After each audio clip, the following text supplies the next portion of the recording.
It started subtly, a whisper in the back of my mind, a feeling that something wasn't quite right, a tiny crack in the foundation of my reality. I'd swear I left my keys on the counter, only to find them in my pocket. I'd remember a conversation vividly, word for word, but then my partner would look at me like I was insane and deny it ever happened. At first, I brushed it off.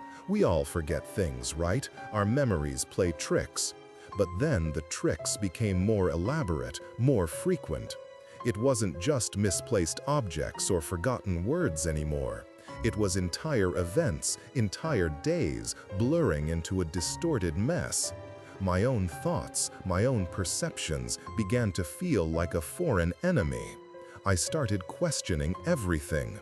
Was I losing my mind? Was I dreaming awake? The mirror showed me a face that looked tired, haunted, and utterly, terribly alone in its confusion. Because no one else saw it. No one else believed me. He, my partner, would just shake his head, a slow, pitying gesture that felt like a knife twisting in my gut. "You're just tired, love," he'd say, his voice calm, too calm.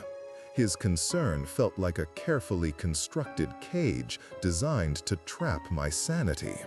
I'd try to explain, to lay out the facts, the inconsistencies, but his eyes would glaze over, a wall descending between us. He'd suggest I was imagining things, that I was confused.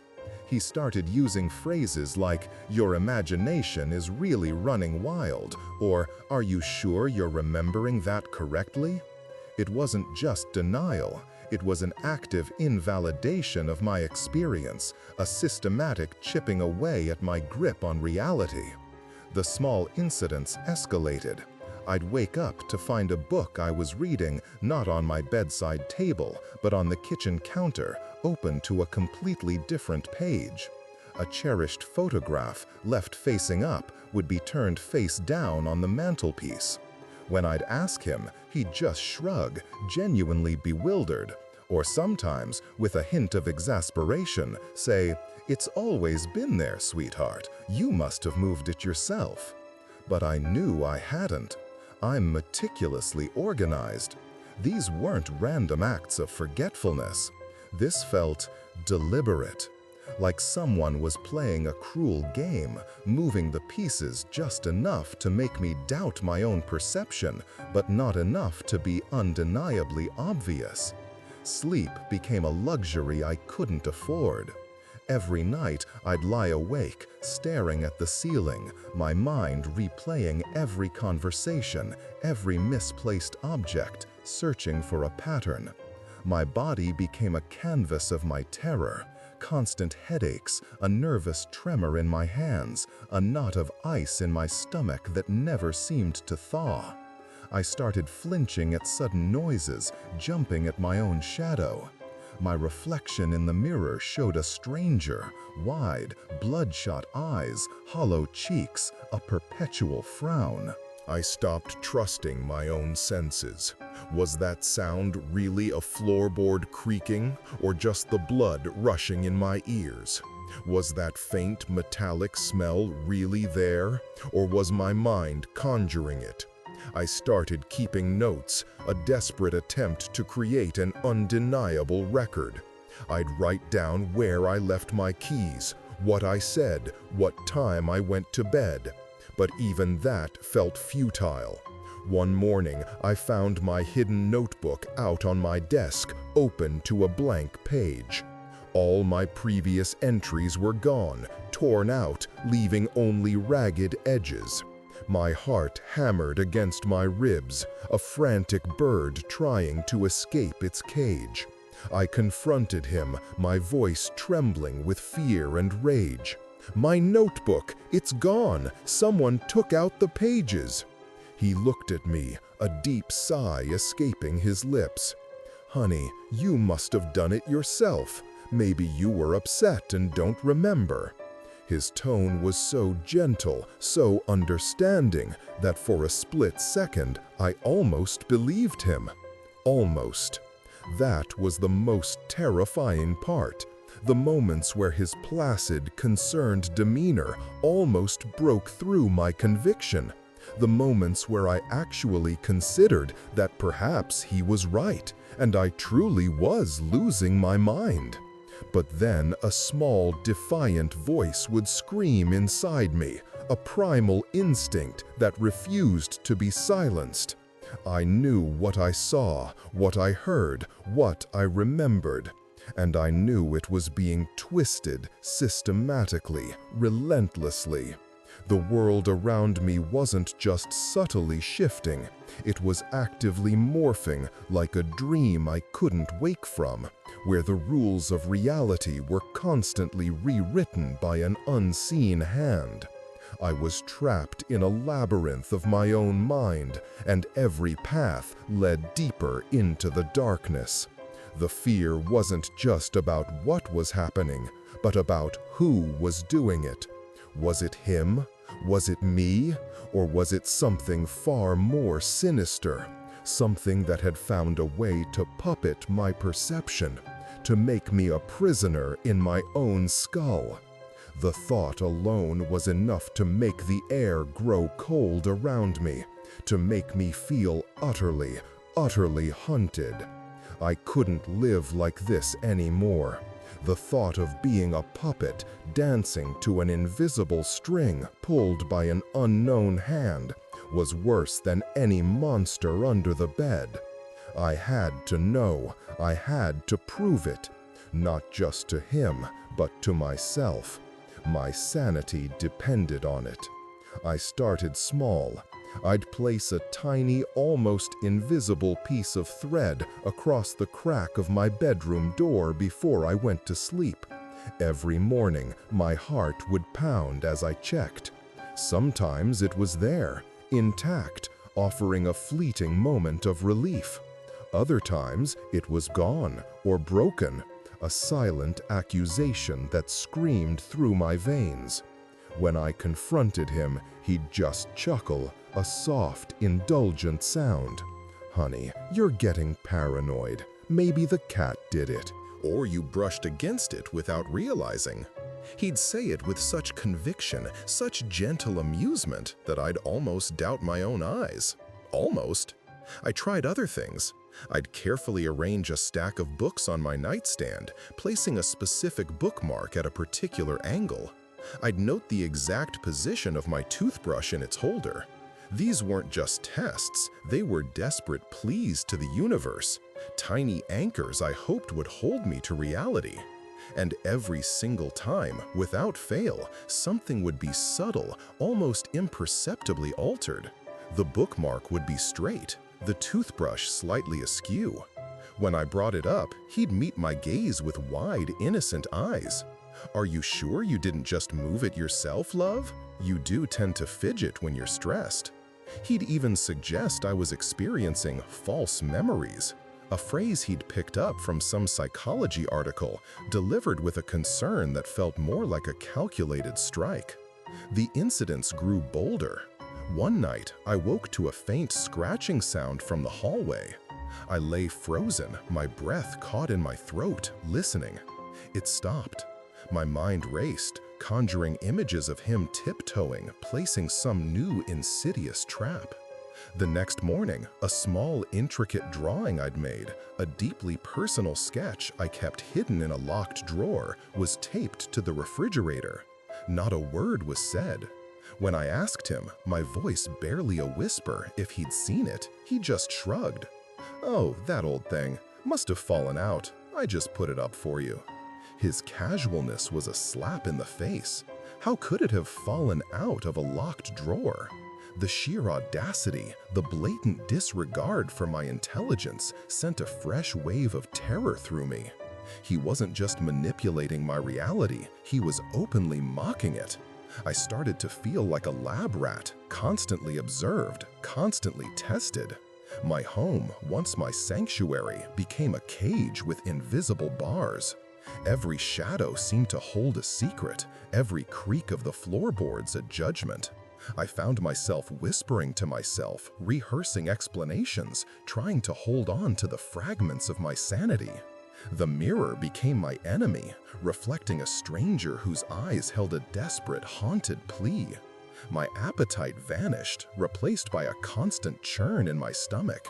Sleep, when it came, was shallow and filled with fragmented, terrifying dreams where faces twisted and words dissolved into static. One particularly horrifying morning, I woke to find my medication bottle, the one for my anxiety, prescribed after all this started, empty on my bedside table. I distinctly remembered taking only one pill the night before, and the bottle had been half full. Panic seized me. I knew I hadn't taken them all. I knew. I scrambled out of bed, my hands shaking so violently I could barely pick up the bottle. He was already in the kitchen, making coffee, humming a cheerful tune. "Morning, sleepyhead?" he called out, his voice bright. I stared at the empty bottle, then at him, a silent scream trapped in my chest. He looked up, a picture of innocent concern. "Everything all right, love? You look a bit pale." His smile was wide, unwavering. And in that moment, as I clutched the empty bottle, a chilling certainty settled over me. This wasn't just about making me doubt myself anymore. This was about control, absolute, terrifying control. And I was alone, utterly, terrifyingly alone. The empty bottle felt like a lead weight in my hand, a cold, hard truth that shattered the last vestiges of my self-doubt. His cheerful humming, the clinking of porcelain as he poured his coffee, sounded like a death knell.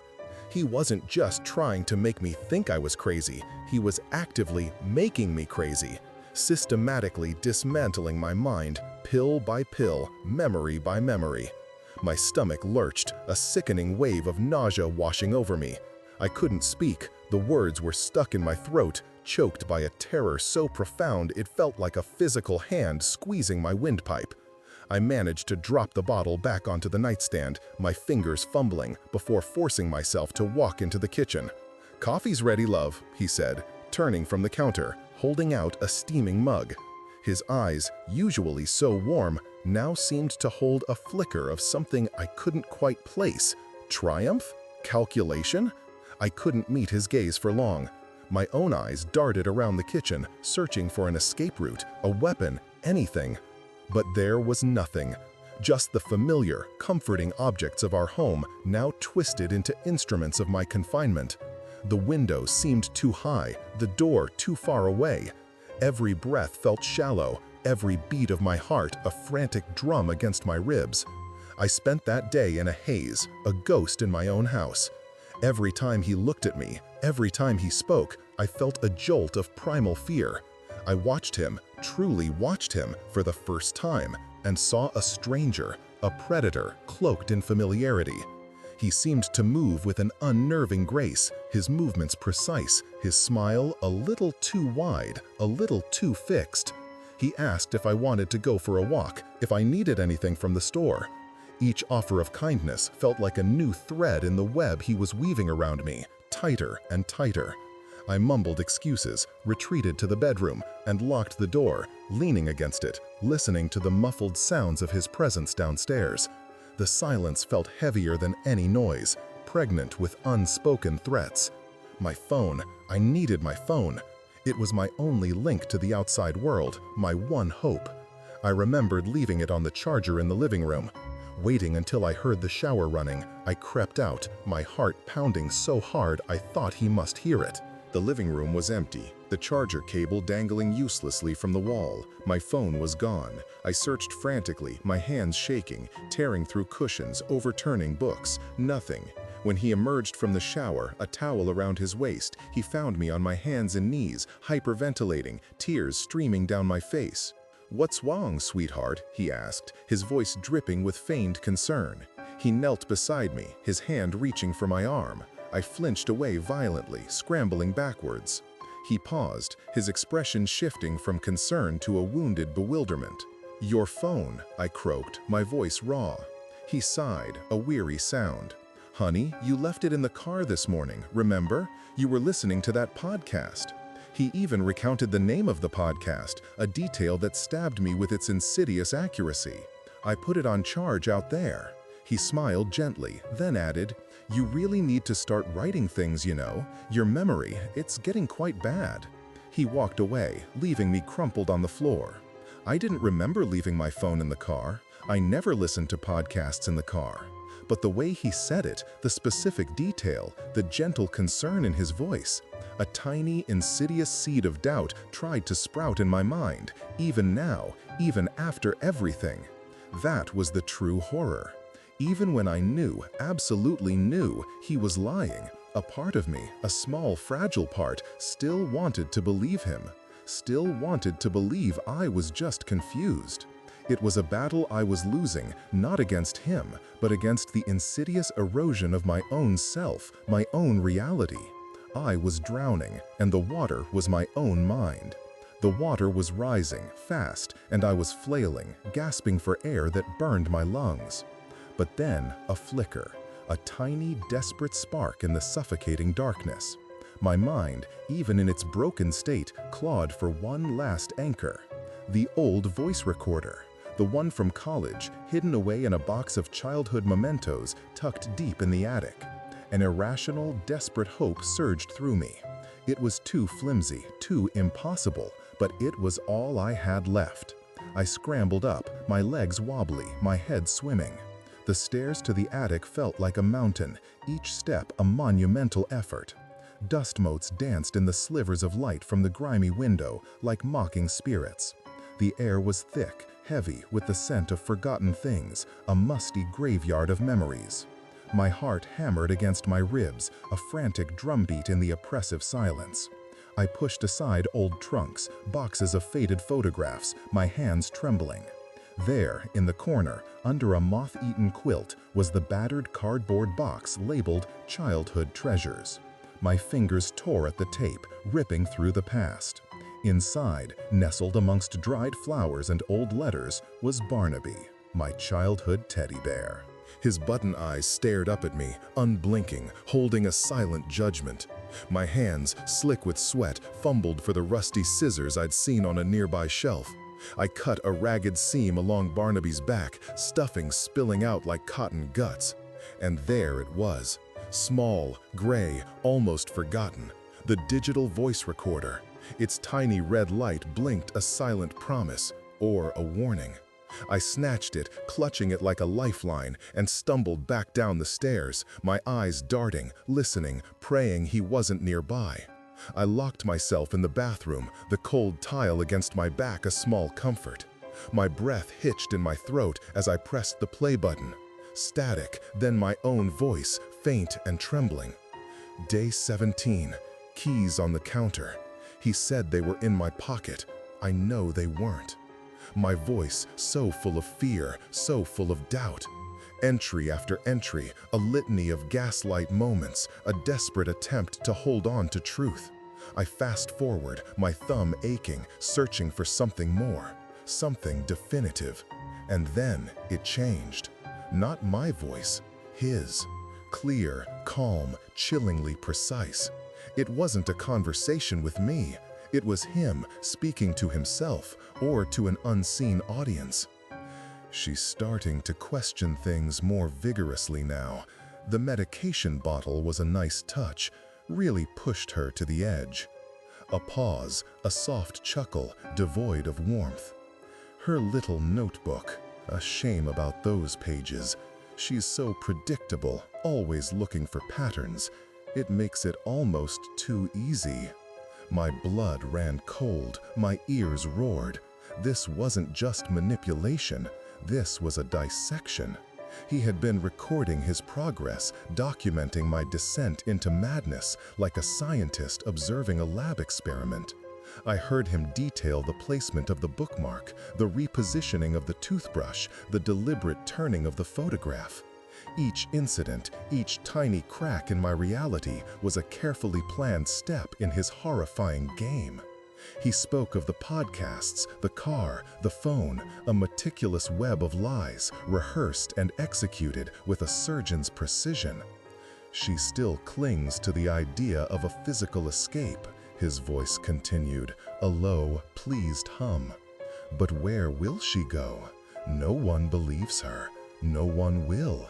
I've ensured that. Her family thinks she's stressed. Her friends think she's unwell. And soon she'll think so too. She already does in her weaker moments. He laughed then, a soft, guttural sound that resonated deep in my bones, a sound I had never truly heard before, a sound of pure, unadulterated malevolence. The best part, of course, is that she'll never know, never truly know. She'll just fade, a quiet, convenient disappearance of her mind. The recorder slipped from my numb fingers, clattering to the tile floor. Its tiny speaker continued to whisper his chilling pronouncements, filling the small room with his calculated cruelty. And then, a different sound. A soft click. The bathroom door, which I had so carefully locked, slowly, silently swung open.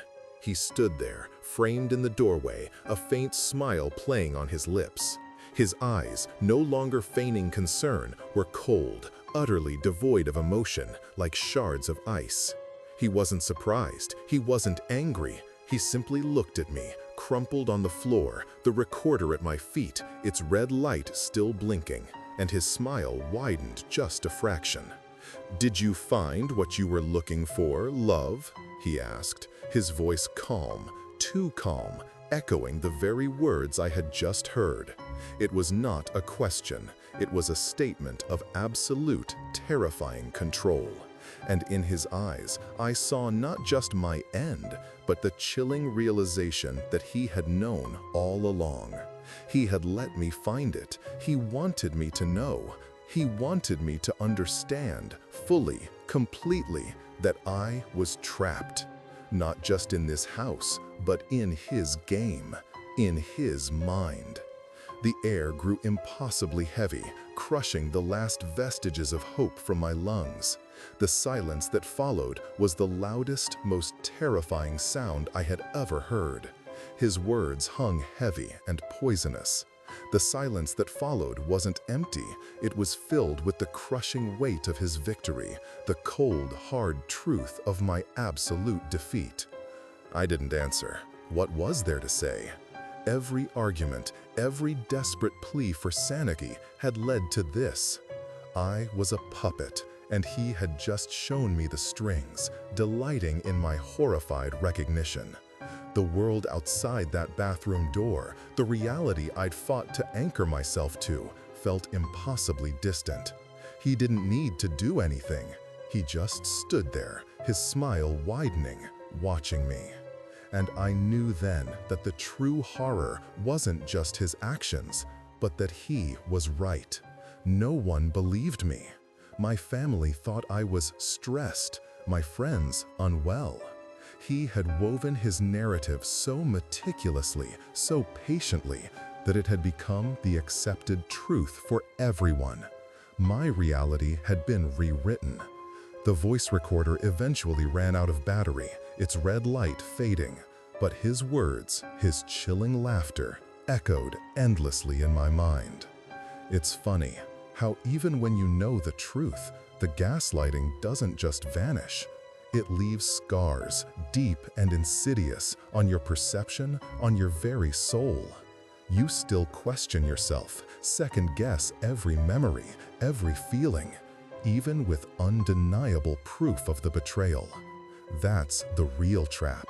The knowledge that even with clarity, the damage is done, and it reshapes you.